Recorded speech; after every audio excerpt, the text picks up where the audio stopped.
Ring twin पर गाना सुनने का क्या गुनाह होगा। जब हम किसी को कॉल मिलाते हैं तो बाज़ दफ़ा रिंग टून पर गाना लगा होता है, तो कॉल करने वाले को गाना सुनने का गुनाह तो नहीं मिलेगा। साजिद साहब इंडिया से।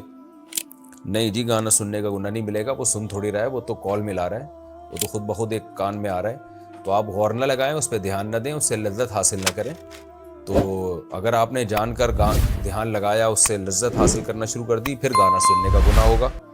तो वैसे रिंगटोन पे गाने नहीं लगाने चाहिए, ये गलत करते हैं।